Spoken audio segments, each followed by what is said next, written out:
कक्षा 10 विषय गणित। इसमें दिख रहे पूरे क्वेश्चन वार्षिक और प्री बोर्ड। ठीक है, इन क्वेश्चन जो आपके क्वेश्चन इसमें पूछे जा सकते हैं। सबसे पहला क्वेश्चन देखते हैं अपन 4 नंबर वाले। आपका माध्य निकालने के लिए और बहुलक निकालने के लिए आता है। ठीक है, तो इनको देखेंगे जो वेरी वेरी इंपॉर्टेंट आपकी पूछे जाती है। जो आपको यहाँ पे सारी देखी विद्यार्थियों के एक समूह द्वारा अपने पर्यावरण सृजन अभियान के अंतर्गत जो आपका दिया गया क्वेश्चन, इसको पढ़ लेना है। ठीक है, यहाँ पे आप कह के थोड़ा जल्दी से रिविजन कर ले। एक बार आप लोगों ने लगाया तो होगा, तो एक थोड़ा सा रिविजन हो जाए। अब आपको ये देखना है कि पौधों की संख्या देखो यहाँ पे जो 12 मात्रा दी गई है ना, अगर ये मान ज़्यादा बड़ा नहीं है तो अपन डायरेक्ट प्रत्यक्ष विधि लगा दें। प्रत्यक्ष विधि सबसे आसान है और प्रत्यक्ष विधि में आपको याद भी नहीं करना कुछ, और क्या कल्पित मान तो पग विचलन विधि में थोड़ा सा कठिन पड़ जाती है। ठीक है, तो प्रत्यक्ष विधि डायरेक्ट लगाएंगे। और ऐसे पूछा है माध्य ज्ञात करने के लिए आपने किस विधि का प्रयोग किया और क्यों किया। ठीक है, तो वो ही बताना है आपको। तो पहले अपन एक टेबल जो आपको दी गई हुई क्वेश्चन में, अब यहाँ पे अपन हल करेंगे। यहाँ पे प्रश्न में तो यहाँ पे डायरेक्ट हल लिखते, क्वेश्चन नहीं उतार रहे, अपन सारणी बना लेंगे। पौधों की संख्या, तो एक ऐसी लाइन बना लेंगे, ड्रॉ कर लेंगे। यहाँ पे लिख देंगे पौधों की संख्या। तो पौधों की संख्या होगी। अब यहाँ पे नीचे बगल में एक घरों की संख्या, घरों की संख्या। ठीक है, पहले इनको मान लिख लेते हैं। ठीक है, फिर आगे देखेंगे। जे अपना होगा, ध्यान रखना कि गलत नहीं हो जाए। यहाँ पे 0 से 2, 2 से 4, 4 से 6, 6 से 8, 8 से 10, 10 से 12, 12 से 14। ठीक है, अब इधर पे मान दिया था यहाँ पे 1, उसी के सामने लिखना है। देखो 1 तो गलत कर, 2, 1, 5, 6, 2, 3, यहाँ पे मान लिख गए। ठीक है, अब देखना, अब प्रत्यक्ष विधि में सबसे बढ़िया जो है, प्रत्यक्ष विधि ज़्यादा कुछ सोचना नहीं पड़ता। इस वाले मान को इधर क्या कर लेंगे अपन, एक इसमें एक और बनाएंगे।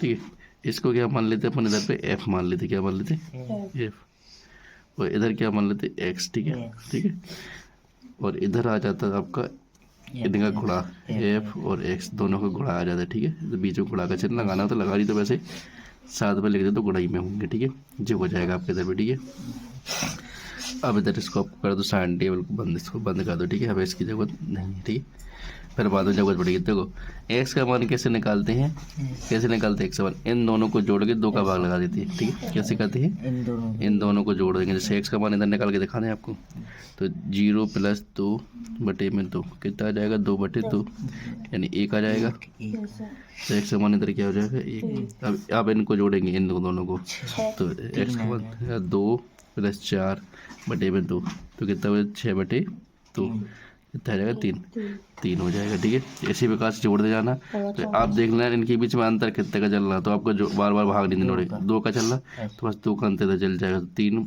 और 3 2 5, 5 2 7 9 और 13, बस इतना करना पड़ेगा। ठीक है, बाकी यहाँ पर हमने x का मान निकाल के दिखा दिया आपका। ठीक है, आप कुछ नहीं करना, इन दोनों का करना गुणा। 1 का 1 में गुणा हो गया, हो जाएगा 1, 2 का 3 में 6, ये 5 हो जाएगा, 5 7 35 हो जाएगा, और ये 6 9 54 हो जाएगा, और ये 22 हो जाएगा, ये 13 39 हो जाएगा। यहाँ पे बस इतना किया अपन ने। अब क्या करना पड़ेगा, अपन को जोड़ना है। किसको जोड़ना है, किसको जोड़ेंगे, हाँ इनको जोड़ लो। तो इसे लिख दो सिग्मा। सिग्मा का मतलब क्या होता है, जोड़ना। ठीक है, इसे सिग्मा, इनमें एफ लिख दिया। यहाँ पे बराबर लगाना, ध्यान बराबर मत भूल जाना।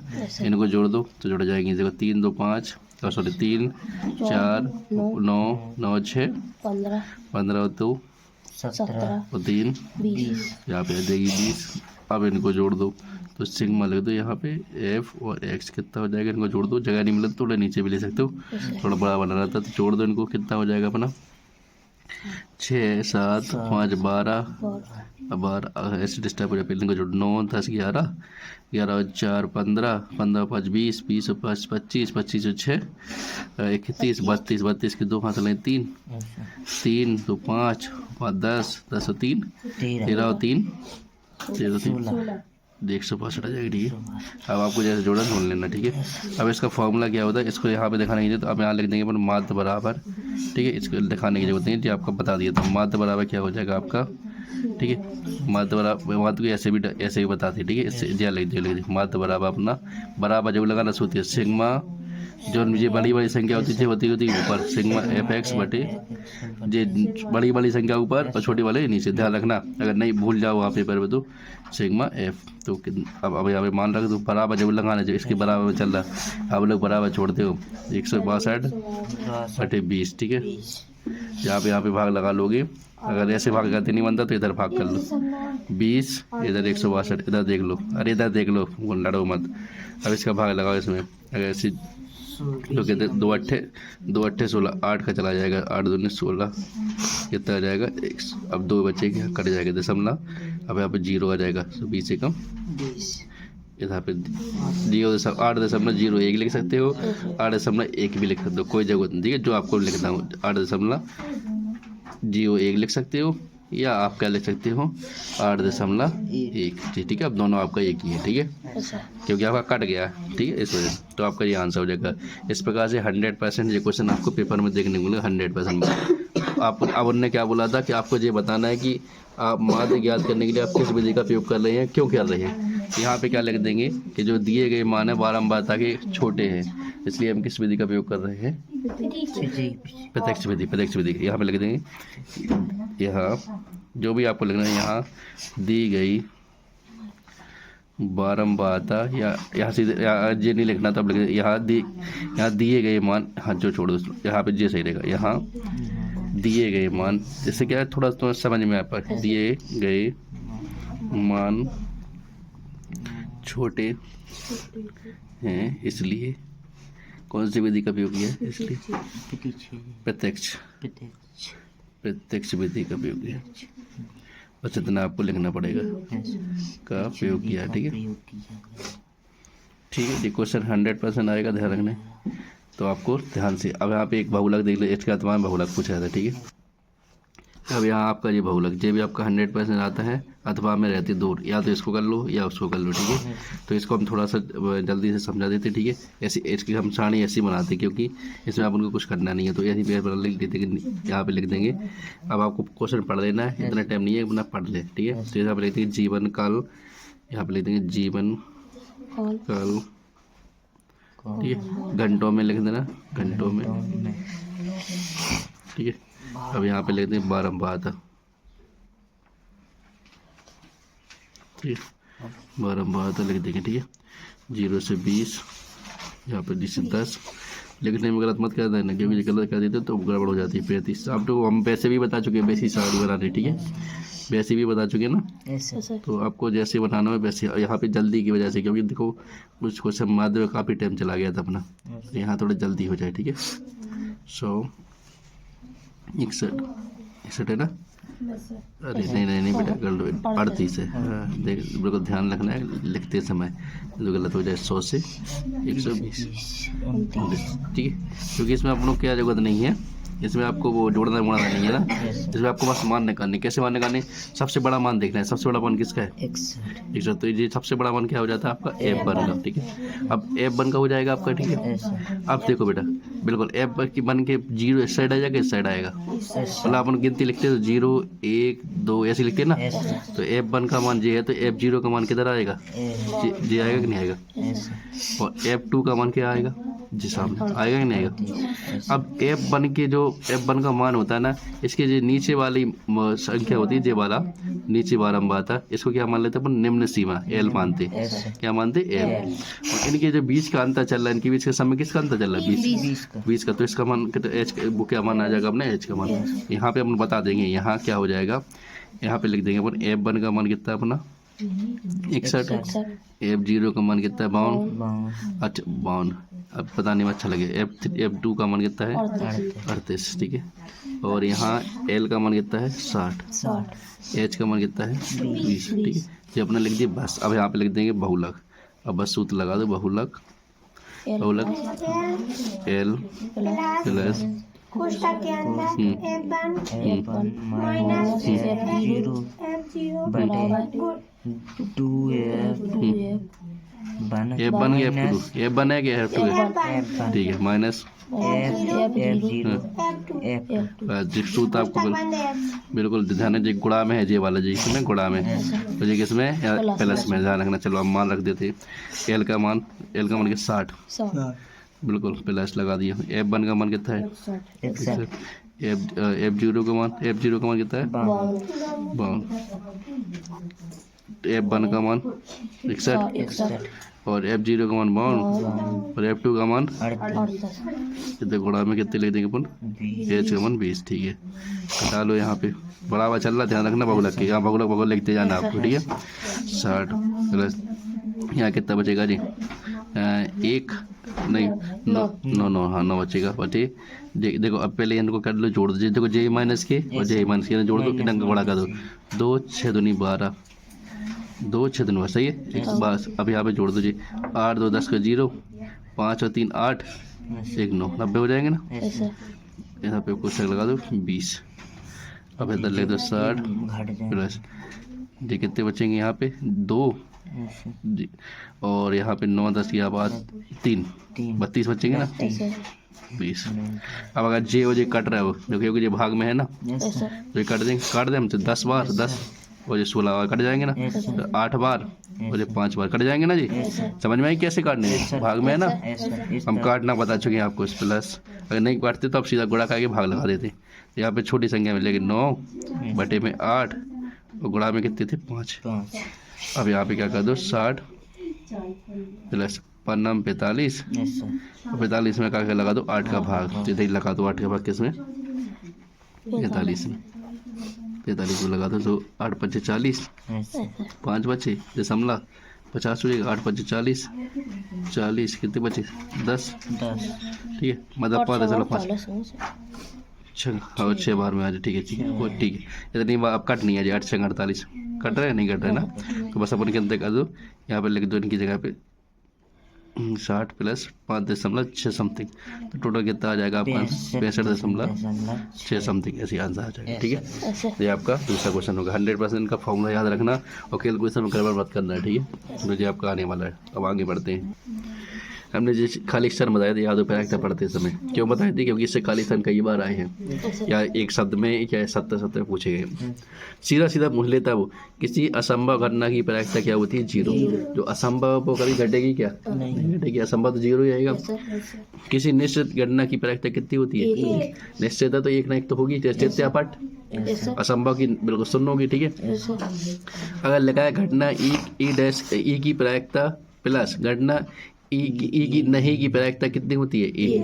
ठीक है, ये आपको मतलब इन दोनों को जोड़ दो, ई की प्रायिकता और ई नहीं की प्रायिकता बराबर क्या हो जाती है? 1। ठीक है, इससे क्वेश्चन सॉल्व करेंगे अपन। ठीक है, वह घटना जो घटित नहीं हो सकती, ऐसी घटना क्या कहलाती है? असंभव। जो घटित नहीं हो जब वो असंभव तो कहलाए, तो कभी घटित ना हुई है। ठीक है, ये क्वेश्चन ध्यान रखें, बहुत बार आए हैं देख। ठीक है, 23 में 21 में क्वेश्चन बहुत बार पूछे गए।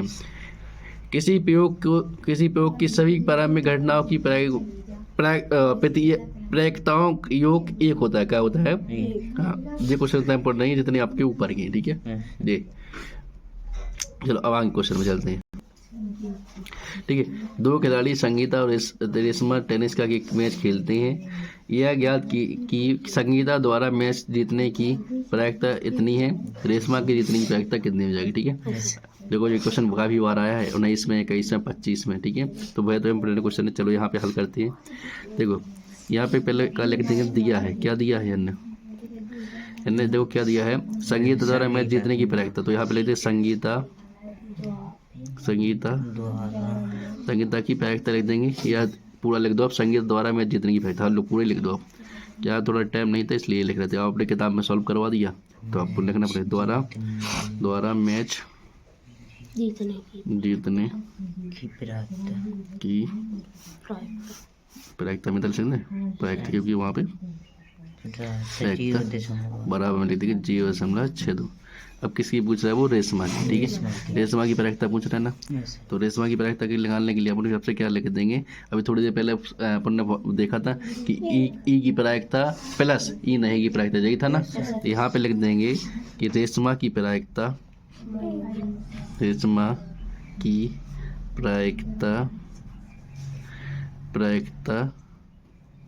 रेशमा की प्रायिकता बराबर 1 माइनस, या फिर लिखने देंगे रेशमा की प्रायिकता प्लस संगीता की प्रायिकता बराबर 1, या लिख देंगे रेशमा की प्रायिकता 1 माइनस किसकी प्रायिकता, संगीता की प्रायिकता। ठीक है, बस क्या करना है, 1 में से कितना घटा दो, 0.62। अभी घटाना तो हम सिखा चुके थे ना आपको। Yes sir. इसके ऊपर 8 आ जाएगा, इधर 7 हो जाएगा तो 3 आ जाएगा, यस सर। कितना हो जाएगा, और यहाँ पे दशमलव तो कितना हो जाएगा, 0.38। ये आपका आंसर आ जाएगा। ठीक है, बहुत सिंपल है। एक की प्रायिकता दी थी, एक की निकालनी थी, तो एक से घटा के निकाल लेते। ठीक है,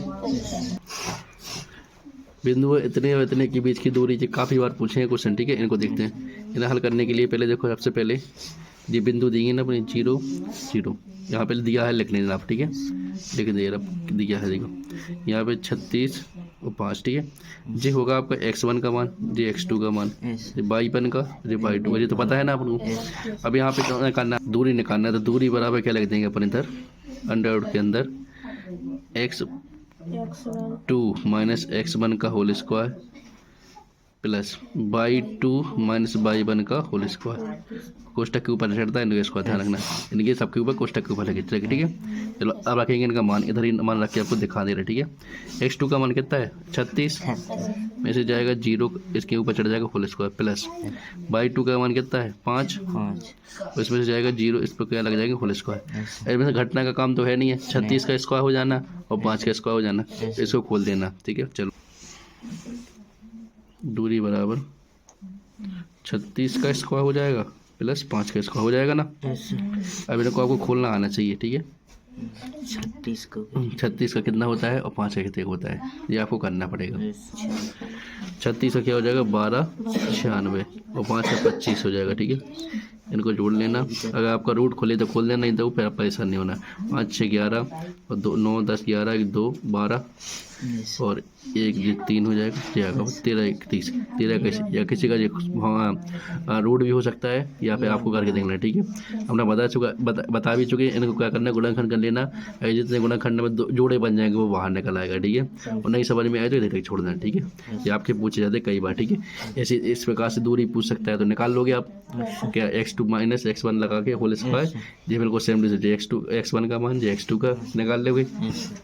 ठीक है, ठीक है, जी आपके इस प्रकार से तुम्हारे चैप्टर आने वाले पेपर देखिए, वास्तविक संख्या है, बहुपद, 2 चर वाले समीकरण, द्विघात समीकरण, समांतर जी सब। ठीक है, इनमें से अपन ने बहुत सारे चैप्टर देख लिए यहाँ पे। ठीक है, अब जो चैप्टर अगले वीडियो में देखेंगे कुछ चैप्टर, ठीक है, जो बचे रहेंगे। ठीक, धन्यवाद।